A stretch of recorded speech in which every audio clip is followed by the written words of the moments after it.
This is Chronicles of the Old West. In our series, Steel and Silk, The Life of Bat Masterson, we've followed Bat from the blood-soaked streets of Dodge to the snowbound plains of Kansas, from the laughter of saloons to the thunder of the Royal Gorge. Now, in Episode 7, the trail leads south to Tombstone, Arizona, where silver and sin have made legends out of Lawman. A letter from Wyatt Earp draws Bat into a world of gamblers, gunfighters, and an uneasy peace ready to shatter.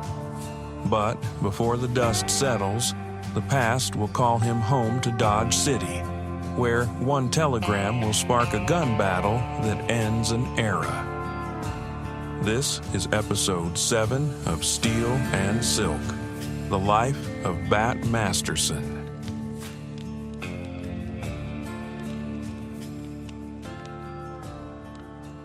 By the spring of 1881, the trail had turned south again for Bat Masterson. The young lawman of Dodge, the sheriff of Ford County, the gambler who'd seen fortune and death walk hand in hand, was once again on the move. He'd spent months in Kansas City, drifting among the gambling halls of Main Street, where faro tables glowed under gaslight, and the air thickened with cigar smoke and restless luck. It was said Bat could walk into any room in the city and know the odds before a single card was turned. He played in Doc Frame's house, where the crowd whispered of senators and scoundrels. He played under the bright lamps of Bob Potee and Joe Bassett's parlors, and he gambled deep into the nights against the great names of the profession: Hank Tease, Clay Maltby, Tom Wallace. Kansas City was good to him, but it wasn't Dodge, and Dodge was no longer the town he'd ruled. His brother, Ed, was dead. The city was changing, and so was Bat. Then came a letter from Wyatt Earp. "Come to Tombstone," it said. "Trouble's brewing, and I could use a steady hand." Bat had always known Wyatt to be a man who saw storms before others felt the wind.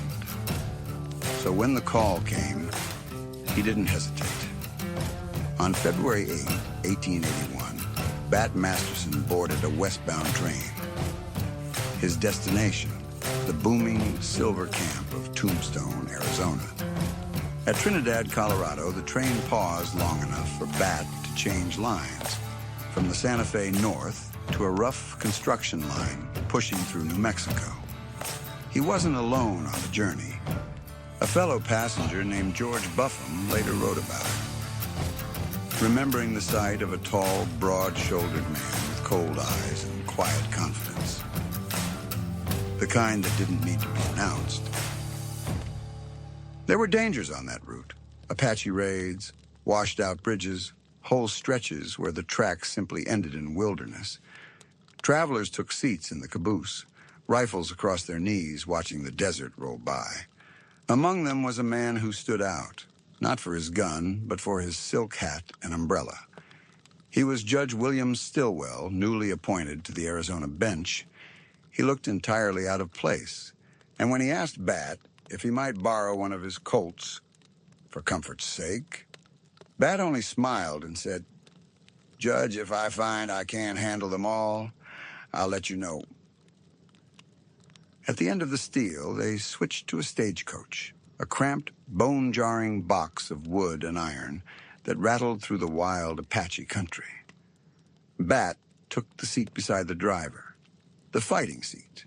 Everyone agreed that if trouble came, that was where you wanted Bat Masterson. None did, but the journey wasn't without its tension. When the party stopped at a rail camp to eat, a group of rough railroad men objected to the judge's fine manners and finer clothes. One of them sneered, "Look at that long, lank cuss fresh from New York stuffing himself while we wait."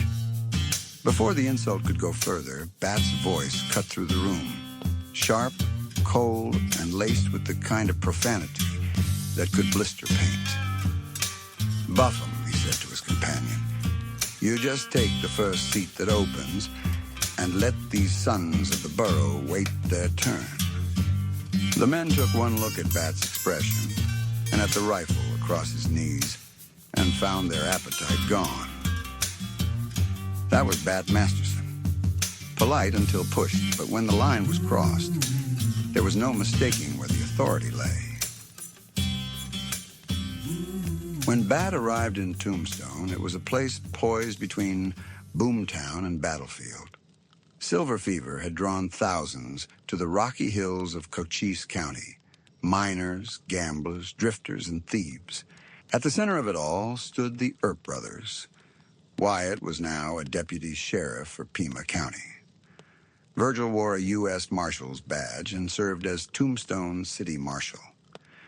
Morgan rode shotgun for Wells Fargo.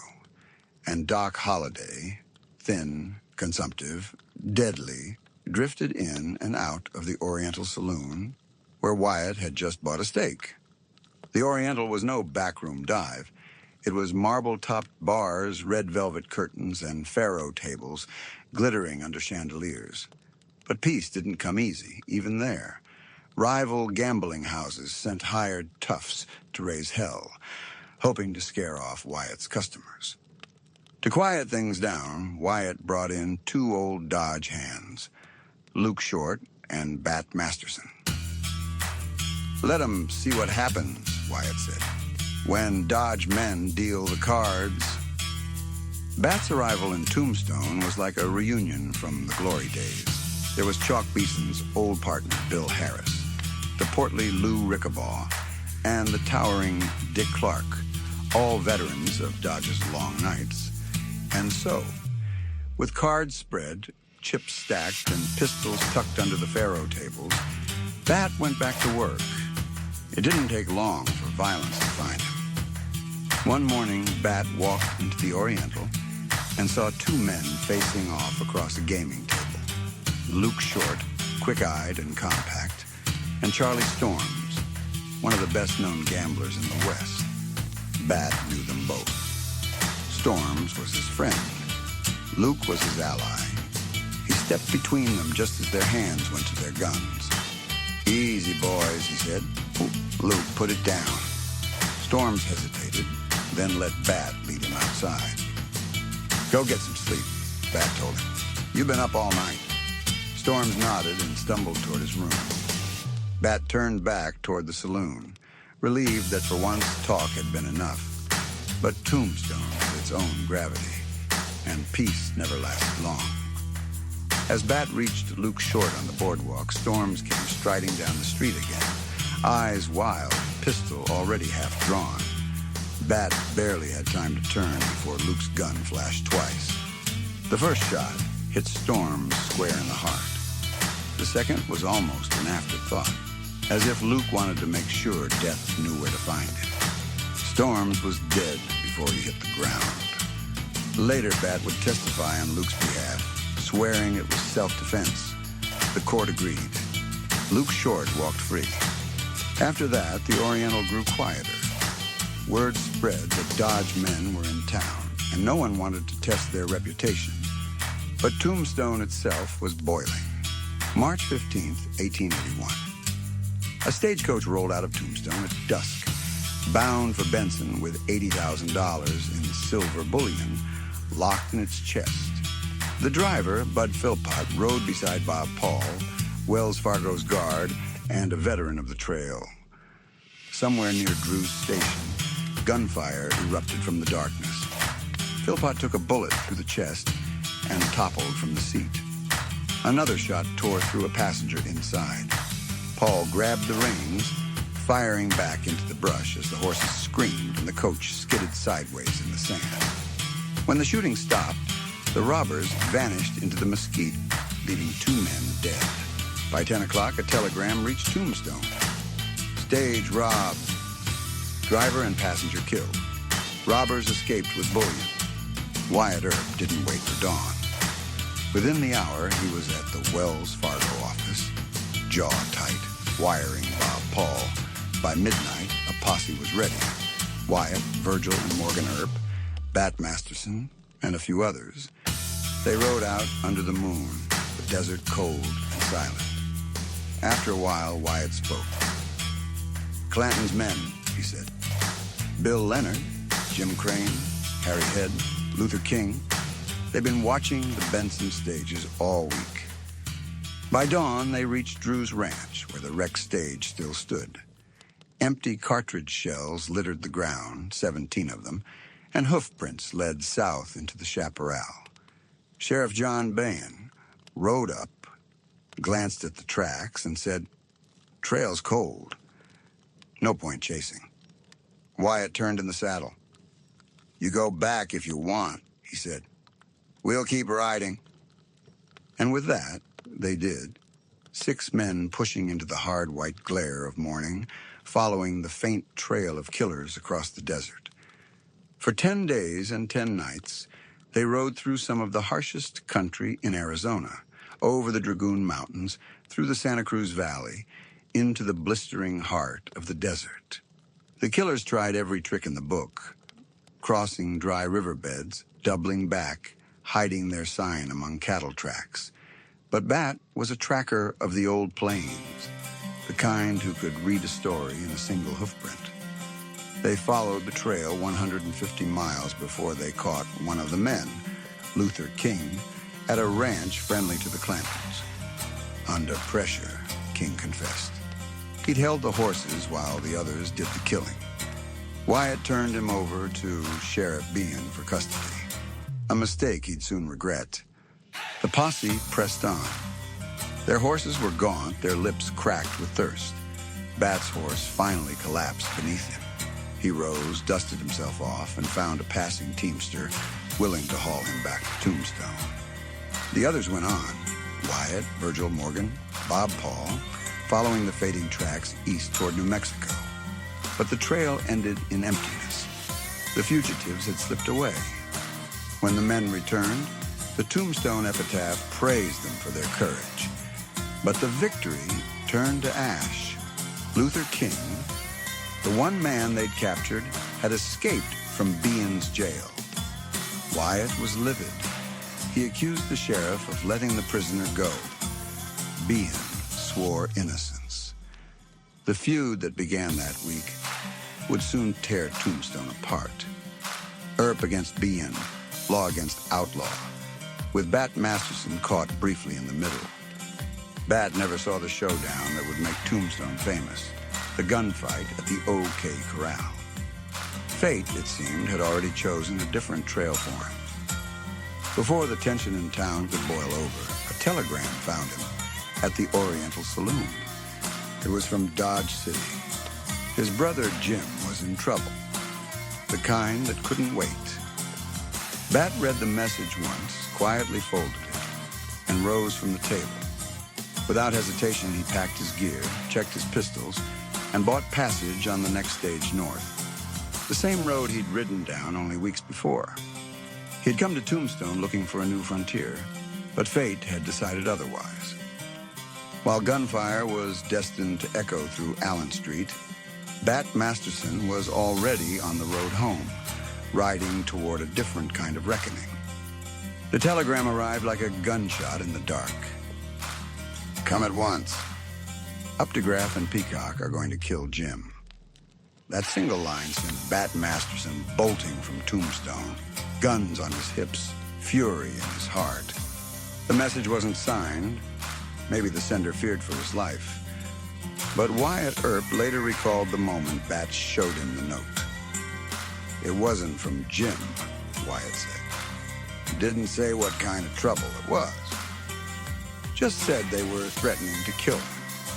And even though Bat and Jim weren't on the best of terms then, he took the first stage out. That was the old frontier's brand of loyalty. Bat didn't hesitate. He'd already buried one brother in Dodge, gunned down on Front Street 3 years earlier.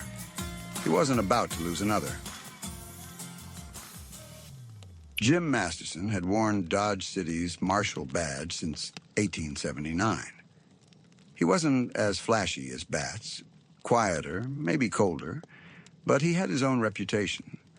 George Bowles, a plainsman who knew both brothers, once said, "I've seen Jim Masterson bash a man in the face with a gun turned on him, take that same gun, and break the barrel on the bar. He was as cool and steady as any man I ever saw. If he'd met Billy the Kid, I'd have bet on Jim. But by spring 1881, Dodge was changing again. Mayor Dog Kelly's faction, Bat's old allies, had lost the election. The new administration, led by A.B. Webster, wanted the city cleaned up and the sporting men out. Jim was fired within days, replaced by Fred Singer. Worse still, Jim had tangled himself in business with A.J. Peacock, proprietor of the Lady Gay Saloon and Dance Hall, and Peacock's brother-in-law, Al Updegraff, a hard-drinking bartender with a bad record and worse temper. Jim distrusted him from the start. Rumors swirled that Updegraff had been caught cheating in a land deal years before. Jim wanted him gone. Peacock refused. The partnership soured. Fists flew, threats followed, and soon the whole town was buzzing about the feud and the Lady Gay. By early April, the quarrel had turned dangerous. Pistols were being carried, and a few locals swore they'd heard shots in the night. That was when someone, no one ever said who, sent for Bat. The trip north from Arizona to Kansas was long and bleak. Through New Mexico and Colorado, Bat sat silent in the stagecoach, staring out at the empty land rolling by. He'd seen too many men die for less than a drunken insult. And Dodge, that hotbed of saloons and pride, had a way of turning feuds into funerals. By the time the Santa Fe line rattled into western Kansas, Bat had made peace with one thought. If his brother was already dead, he would see to it that somebody paid for it. At noon on April 16th, 1881, the train pulled into Dodge City. Bat didn't wait for it to stop. He swung down while the cars were still rolling and walked along the tracks toward the depot, his eyes scanning Front Street for movement. Then he saw them. Two men walking south of the tracks, A.J. Peacock and Al Updegraff. Bat's coat fell open as his hand brushed the butt of his Colt. "Hold up there, you two," he shouted. "I want a word." They knew that voice. Both men turned, saw the stocky figure striding toward them, and bolted, ducking behind the corner of the jail. No one ever knew who fired first. But within seconds, the quiet afternoon exploded into chaos. Gunfire cracked across the Santa Fe tracks, echoing off the buildings of Front Street. Bat was out in the open, bullets snapping past his ears. He dove behind the railroad embankment, a low rise of earth barely 3 feet high, and returned fire. The air filled with smoke, and the scream of lead striking timber. Peacock and Updegraff fired from behind the jail, their shots shattering windows along the street. Bullets tore through Dr. McCarty's drugstore and punched holes in the Long Branch Saloon, sending drinkers diving for cover. Chalk Beeson, ever the showman, slammed open his safe and crouched behind it while glass shattered overhead. Across the street, a round tore through George Hoover's window and ripped a newspaper clean from a man's hands. Meanwhile, Bat's revolver barked in steady rhythm, cold, deliberate, his bullets splintering the wood near the corner of the jail. The fight drew others like moths to flame. Gamblers and gunmen poured from the saloons, some firing at Bat from the south side, others taking up for him from the north. Within moments, Front Street was a war zone, bullets flying both ways across the tracks, each side mistaking the other for enemy. Then a cry went up. Al Updegraff lurched from behind the jail, clutching his chest, a bullet through his lung. The shooting slowed, then stopped altogether. Bat's pistol clicked empty. So did Peacock's. The sudden quiet felt louder than the gunfire. Mayor Webster came running, shotgun in hand, his face red with exertion. "Bat Masterson!" he shouted. "You're under arrest!" Bat turned, breathing hard but calm. "That's fine, Mayor," he said evenly. "But tell me first, is my brother alive?" "He's fine. Webster said. Only then did Bat smile faintly and hand over his revolvers. Until that moment, he hadn't known whether he was fighting to defend Jim or avenge him. That afternoon, Bat appeared in police court. Marshal Fred Singer charged him with unlawfully discharging a firearm in the streets. Bat pleaded guilty. The fine, $8. The Walnut City Blade mocked the verdict. It cost $8 to shoot a man through the lung in Dodge City. Updegraff survived, though just barely. Days later, from his sickbed, he dictated a letter to the Medicine Lodge Index claiming innocence and blaming everything on the Mastersons.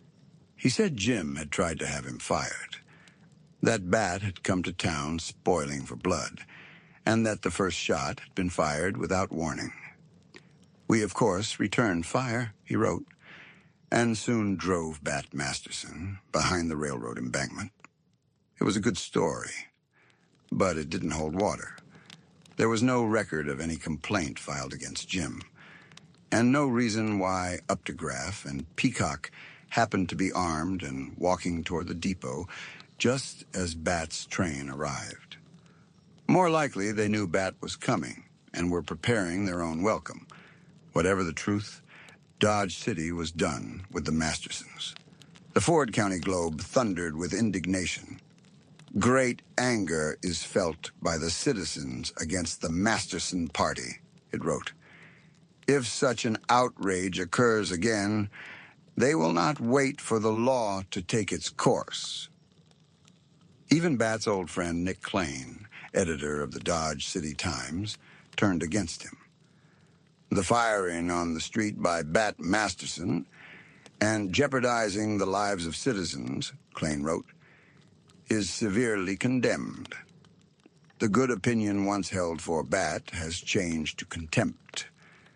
We believe the authorities were right to let them leave, and to hope they never return. By nightfall, Bat and Jim were gone from Dodge, gone quietly. The partnership at the Lady Gay was dissolved, the quarrel settled, and the town left nursing its bruised pride. For Bat, the sting cut deep. Dodge had once been his proving ground, his kingdom. Now it turned its back on him. In the months that followed, newspapers across the West revived every bloody rumor about Bat Masterson, the so-called killer of 27 men. The New York Sun printed one wild story after another, claiming Bat had slain both Peacock and Updegraff, that he'd traveled 1,100 miles to avenge his brother's murder, that he'd once fought a detachment of U.S. soldiers single-handed. None of it was true, but Bat didn't bother to correct them. The legend, once started, had a life of its own. In time, even Wyatt Earp would admit that Bat's reputation as a gunfighter had been exaggerated. Bat was brave, Wyatt said, but he never killed more than 4 men in his life, and some say less. The records back Wyatt up. Of the 6 killings often laid at Bat's feet, only 1 was certain, maybe 2. The rest were accidents of myth, ghosts born from the smoke and echo of 1,000 retellings. Bat himself later laughed about it. The newspapers, he once wrote, have devoted a great deal of space to me. They do it with such disregard for the truth that I make no kick. I've decided they can't do me any harm. And yet beneath the humor there was a trace of bitterness. The Battle of the Plaza, as it had been called, had cost him his standing in the only town that had ever truly been his. He had spilled no blood, or at least none he could be sure of. Yet the papers said there had been too much blood all the same. And Dodge City, the town he had once tamed, would never again be home. By 1882, Bat Masterson was no longer the lawman who had once ruled the cattle trails of the high plains. He was something else now, older, calmer, but still restless.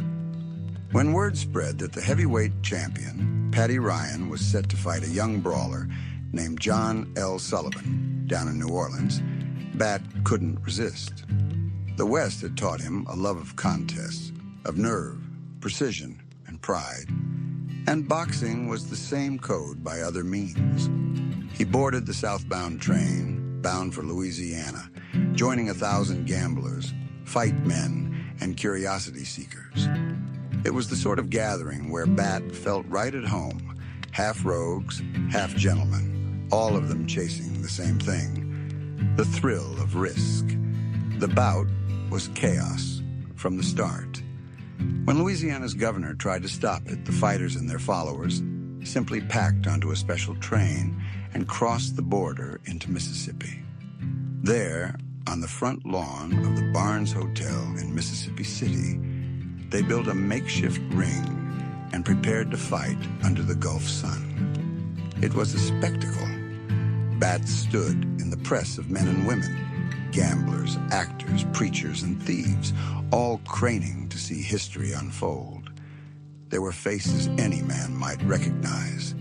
The actor Joe Jefferson, the preacher Henry Ward Beecher, even Oscar Wilde, draped in a greatcoat and sunflower pin. Jesse and Frank James were there too, blending into the crowd. The betting ran heavy. Ryan was the favorite, 2-1. But the young challenger, Sullivan, the Boston strong boy, fought with an energy that belonged to a new generation. Bat watched as Sullivan hammered Ryan with short, brutal punches, driving him to the ropes. By the 9th round, Ryan was finished. One last right hand sent him crashing to the canvas. Bat smiled. He'd just witnessed the dawn of a new era. The first true knockout in prize-fighting history. When the crowd dispersed, Bat pocketed his winnings, tipped his hat, and turned west again. The law had worn him down, but the fight, the spirit of it, still called to him. By mid-February, Bat was back in the mountains, stopping for a day in Trinidad, Colorado, on his way to New Mexico. Trinidad was rough, loud, and booming, a mining and cattle town that locals called the Pittsburghs of the West. And it was full of familiar faces from Dodge, his brother Jim, now on the police force, old gamblers like Frank Loving and John Allen, and men who had once carried badges or dealt faro under Bat's watch. He liked what he saw. There was money to be made and a city election coming up. The current marshal, Lou Krieger, was a Civil War veteran with a reputation for toughness, but Bat's name carried weight. When Republican John Conkey ran for mayor, he promised Bat the marshal's job if elected. It was the kind of opportunity Bat couldn't resist. A second act in a new frontier. Trinidad was no quiet posting. Gunfire still echoed in the streets, saloons ran all night, and the police cells were rarely empty. Jim Masterson, serving under Krieger, was already known for his heavy hand. But most citizens admired his results. If a man resists arrest, Marshal Krieger told the press, hit him hard. Bat soon made himself at home. He watched the town's politics closely, waiting for his chance. And on April 17th, 1882, he got it. When Mayor Conkey took office, he named Bat Masterson as city marshal. The council approved him by 4 votes to 2. That afternoon, the Trinidad Daily News announced, City Marshal Masterson sports a handsome silver star engraved with his official title. The new marshal wasted no time. Within weeks, he raided the worst brothel in town, cleared out a gang of thieves, and tightened his grip on Main Street. The papers, which once called him a menace, now praised him for restoring order. But the frontier had a way of reminding even the best lawmen how thin that order really was. The night before Bat took office, Trinidad had erupted in blood. 2 gamblers, Frank Loving and John Allen, met in the Imperial Saloon. Both were familiar names to Bat. Loving had once gunned down Levi Richardson in Dodge under Bat's watch, and Allen had briefly worn a badge there before drinking his way out of town. Their quarrel began over a faro game and ended in the street, pistols flashing under the gas lamps. When the smoke cleared, Loving lay dying. Allen surrendered quietly to Marshal Krieger and Jim Masterson. By dawn, the town was buzzing. The Rocky Mountain News called it Turbulent Trinidad, reporting 3 shootings in as many months. Still, the city council confirmed Bat's appointment as marshal that same day, as if to say, we need a man like him now. Loving's death was another ghost for Bat to carry. He'd admired the man's nerve once, telling friends that Loving's calm under fire was the mark of a survivor. Now he was gone, another casualty in the endless game of cards and pride that ruled the frontier. That spring, an old friend came riding up from Arizona. Wyatt Earp stepped off the northbound train with his younger brother Warren, Doc Holliday, and a handful of gunmen fresh from the bloodletting in Tombstone. The story had already made headlines across the West. The OK Corral, the killing of the McClorys and Billy Clanton, the ambushes that followed, Virgil crippled for life, Morgan shot dead. Now Wyatt and his men were fugitives, wanted for murder in Cochise County. They came north seeking refuge, and they found it with Bat. For several days, the Earps stayed in Trinidad. Publicly, the paper called them gentlemen. Privately, everyone knew they were killers on the run. Wyatt told Bat his problem. Doc Holliday had been indicted for the murder of Frank Stillwell in Tucson. Sheriff John Behan held warrants for all of them. A few weeks later, word came from Denver. Doc Holliday had been arrested by a man claiming to be an Arizona officer named Perry Mallon. Bat was there when the news broke, and he moved fast. He went straight to the courthouse, secured a writ of habeas corpus, and demanded that Holliday be held until the facts were clear. To the Denver Tribune, Bat declared, "Holliday's no desperado. He's a deputy U.S. Marshal, a man the cowboys want dead for helping the Earps. If he goes back to Arizona, he's finished." It was a bold stand and a dangerous one.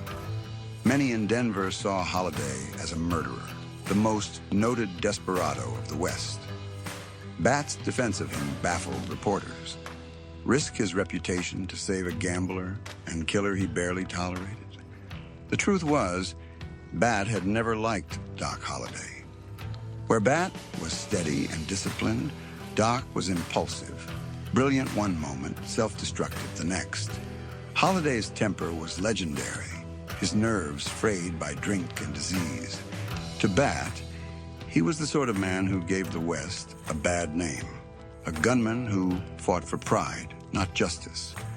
And yet here was Bat, throwing his weight behind him, not out of friendship.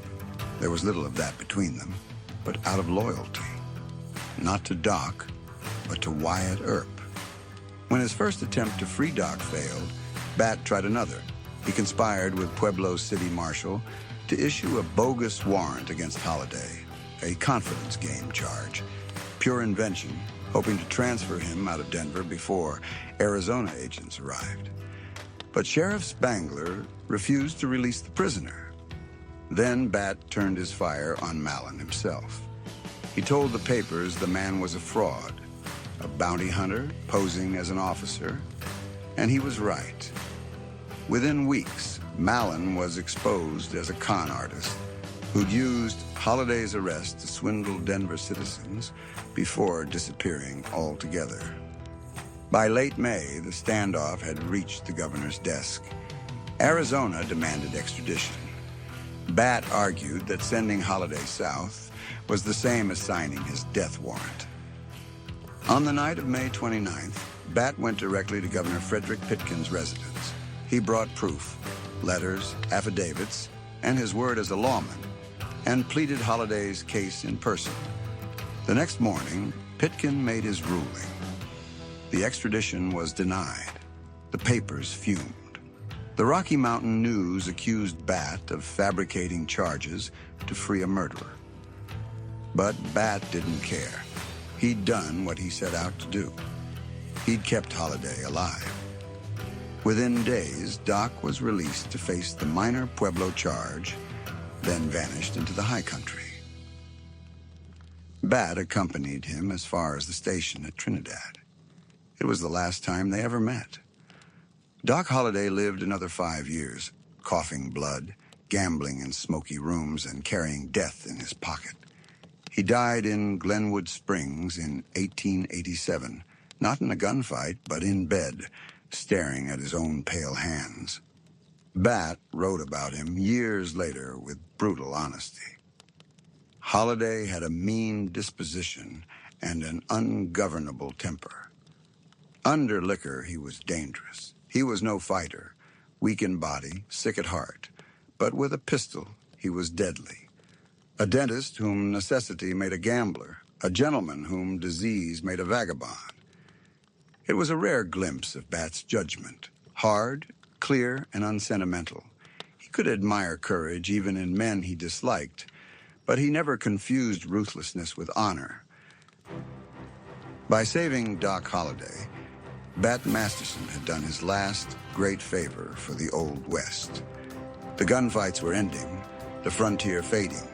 From now on, his battles would be fought in prize rings and press boxes, far from the dust and thunder of Dodge.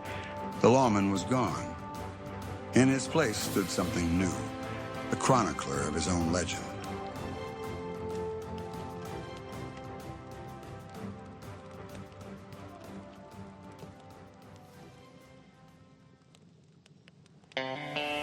Bat Masterson had walked away from the badge before, but by 1881, the frontier itself was walking away from him. Dodge had turned its back, the West was changing, and the world of lawmen and gunfighters was giving way to something new. He'd answered Wyatt Earp's call to Tombstone, crossed deserts and dust storms, and stood between friends on the edge of legend. And when that legend turned to blood, Bat took another road, the one that led him home, to a final reckoning in Dodge. It was there, amid gunsmoke and betrayal, that Bat Masterson's name was sealed. Not as a killer or a saint, but as something rarer, a man who carried the code of the frontier even when the frontier itself was dying. Here at Chronicles of the Old West, we don't just tell these stories. We follow their tracks through courthouse ledgers, frontier newspapers, and the fading words left by those who lived them. If this episode brought the Old West to life for you, we'd be honored if you'd share it, leave a rating, a review, or tell someone who still believes history should be felt, not forgotten. Bat Masterson's journey is far from over.